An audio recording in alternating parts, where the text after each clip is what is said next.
독일의 한 고등학교에서 처음으로 한국어를 의무 선택 과목으로 지정했다고 하는데요. 베를린에서 100km 떨어진 노이슈트렐리츠 카롤리눔 고등학교에서 한국어를 의무 선택 과목으로 지정하여 가르치고 있습니다. 수업 시간에는 자석 한글로 서울이라는 글자도 만들어보고 서툰 붓글씨로 직접 써보기도 하는데요. 카롤리눔 고등학교 학생인 로빈은 안녕하세요. 저는 로빈이고 16살이에요. 한국에 가고 싶어요. 한국어 정말 재미있어요. 감사합니다. 라며 한국어를 유창하게 하며 인터뷰에 응했습니다. 한국어가 사랑받는 이유는 다양한데 그중 루카스는 한국 유명 게임 선수 덕분에 한국어에 관심을 갖게 되었다고 하는데요. 그는 항상 그 선수의 경기를 보고 예전 경기도 찾아봤어요. 그게 한국어를 배우게 된 계기입니다. 라고 말했습니다. 한 나라의 문화를 이해하는데 가장 기본이 되는 건 그 나라의 말과 글로 한국 문화를 사랑하는 이에게는 한국어의 이해가 기본이죠. 이 고등학교에서는 한국어 수업 때 학생들이 관심 있어 하는 분야를 함께 접목하여 수업을 진행합니다. 고영희 한국어 교사에 따르면 학생들이 문화와 함께 한국어를 습득하도록 하는 게 그의 교육 목표라고 하는데요. 4년 전 방과 후 수업으로 시작한 한국어 수업이 이제는 10학년 의무 선택 과목이 되었죠. 사실 독일 고등학교에선 처음으로 교육부 주독일 한국교육권은 이 학교와 업무 협약을 맺고 한국어 수업을 지원하기로 했습니다. 헨리 태쉬 교장은 호기심이 많은 우리 학생들이 좋은 사람들을 만나고 열린 마음을 가진 사람들을 만나게 됐습니다. 그게 비결입니다.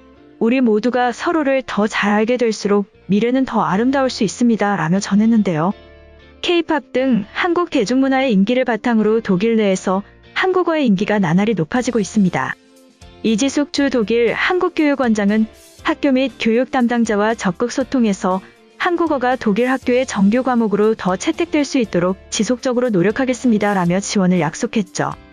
이처럼 한국의 문화가 세계적으로 사랑받고 있는 가운데 우리나라가 유엔 산하기구인 세계지식재산기구가 발표하는 글로벌 혁신지수에서 역대 최고인 5위를 차지했다는 소식이 전해졌습니다. 지난해보다 5계단 상승하며 역대 최고 순위를 기록했는데요. 아시아에서는 싱가포르 8위, 중국 12위, 일본 13위로 아시아에서는 가장 높은 순위입니다.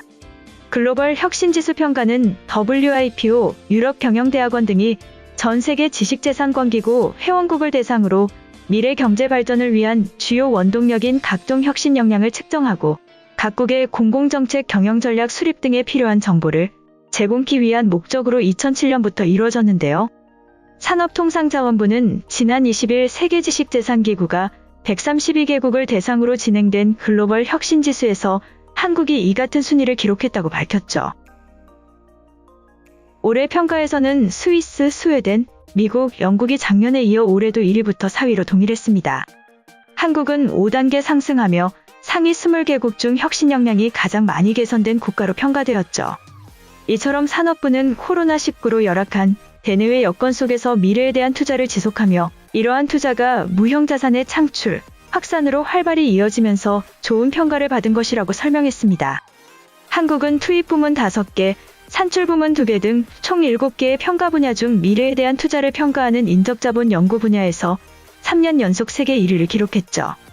또한 코로나19 상황 속에서 국내외 지식재산권 출원 증가 등으로 혁신활동의 성과를 측정하는 산출 부문 2개 평가 분야가 작년 10등에서 올해 5등으로 크게 성장했는데요.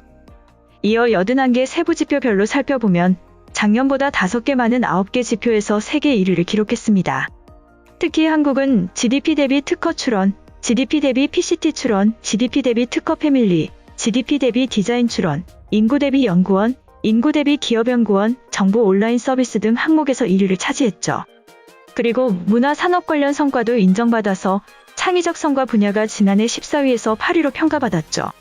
이중 문화 창의 서비스 수출 지표 순위가 지난해 대비 13단계 상승했으며 엔터테인먼트 미디어 시장 지표 순위는 2단계 상승한 16위로 나타났습니다. 이는 K-팝 열풍이 영향을 미친 것으로 해석됩니다. 한편 2021년 글로벌 혁신지수 발표 행사에서는 우리나라를 비롯해 이번 글로벌 혁신지표에서 우수한 평가를 받은 스위스, 스웨덴 등 6개 국가의 장관급 인사들이 각국의 혁신 정책과 경험을 공유했죠. 특히 문수묵 산업부 장관은 영상 메시지를 통해 K방역과 반도체 2차 전지 세계시장 점유율 1위 등으로 대표되는 우리나라의 혁신 노력과 성과 등을 공유했습니다. 이어 친환경 정책을 통한 탄소 중립과 DNA 데이터, 네트워크, 인공지능, 로봇 드론의 미래유망 산업에 대한 투자 확대 등 디지털 전환을 위한 정부의 향후 계획 등을 소개했는데요. 아울러 국제사회의 관심과 협력을 요청했습니다. 한편 미국에서는 한국이 미국 시장을 완전히 사로잡고 있다는 소식이 전해졌는데요. 한국 가전이 미국 소비자들 사이에 인기를 얻고 있는 것으로 나타났습니다. 24일 업계에 따르면 미국 소비자만족지수협회가 최근 발표한 2021년 생활가전 전자제품 평가 보고서에서 삼성전자는 생활가전 부문에서 100점 만점 중 평점 80점으로 1위를 기록했다고 하는데요. 점수는 지난해 78점보다 2점 올랐고 순위는 6위에서 1위로 5계단이나 상승했습니다. ACSI는 매년 미국 시장에서 활동하는 47개 산업 분야의 400여 개 업체들이 제공하는 제품 서비스 품질에 대한 소비자 만족도를 측정하고 있는데요. 이번에 발표된 만족도 조사는 2020년 7월 7일부터 올해 6월 26일까지 총 7,960명의 미국 소비자를 대상으로 진행되었습니다. 미국 소비자들의 생활가전 만족도 평균 점수는 78점으로 전년 대비 1.3% 줄었지만 삼성전자는 유일하게 점수가 오르며 1위를 기록했죠. 2위 또한 한국 기업으로 79점을 얻은 LG전자가 차지했습니다. LG전자의 점수는 전년 80점에서 올해 79점으로 떨어지며 순위도 1위에서 2위로 하락했지만 선두를 지키고 있죠.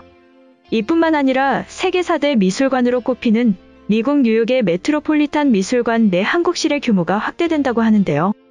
유엔 총회 기간 뉴욕을 방문한 황희 문화체육관광부 장관은 특파원 간담회에서 문재인 대통령의 부인 김정숙 여사의 메트로폴리탄 미술관 방문 결과를 설명하며 규모 확대에 대해서 밝혔습니다. 기존 메트로폴리탄 미술관의 한국실은 1998년 한국국제교류재단이 건축 경비를 내고 삼성문화재단이 운용기금을 지원해 개관했죠. 이는 165제곱미터 넓이로 불상과 도자기 등 국보급 문화재가 전시되어 있지만 중국이나 일본의 전시 공간에 비해 규모가 작다는 평가를 받고 있습니다. 특히 중국 전시실은 아시아관에서 가장 크고 1987년 일본 정부와 기업의 출연금으로 개설된 일본실도 한국실보다 훨씬 큰 면적을 차지하고 있죠.